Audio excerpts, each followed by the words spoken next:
சக்கரவர்த்திக்கு நீ மகனாக பிறக்க வேணும் என்று பிரார்த்தித்தார்கள். அவனும் சக்கரவர்த்திக்கு மகனாக பிறந்தான். ஒரு ரூபத்தோட பிறந்திருந்தா போறோமோ இல்லையோ, இதுக்காக 4 ரூபத்தோட பிறக்கணும் அப்படின்னா சக்கரவர்த்திக்கு மகனாக பிறக்க வேணும் என்பது மாத்திரம் அவனுடைய எண்ணம் இல்லை. வேற என்னன்னா, சாஸ்திரங்களிலே சொல்லியிருக்கக்கூடிய அர்த்தங்களை எல்லோருக்கும் நடத்தி காண்பிக்க வேணும்.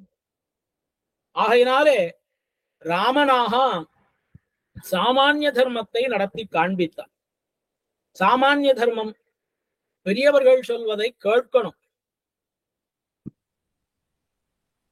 இளைய பெருமாளாக விசேஷ தர்மம், விசேஷ தர்மத்தை நடத்தி காண்பித்தார். விசேஷ தர்மம் என்ன என்னால், இந்த ஆத்மா பரமாத்மாவுக்கு அடிமைப்பட்டது,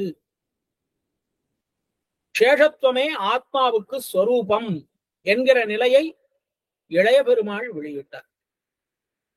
பரதாழ்வான் இந்த ஆத்மாவுக்கு சேஷத்துவமே ஸ்வரூபமாக இருந்தாலும் அதனுடைய எல்லை நிலம் எது என்னால் பாரதந்திரியம். அந்த பாரதந்திரியம் என்கிற ஸ்வரூபத்தை, அந்த தர்மத்தை நடத்தி காண்பித்தவர் பரதாழ்வான்.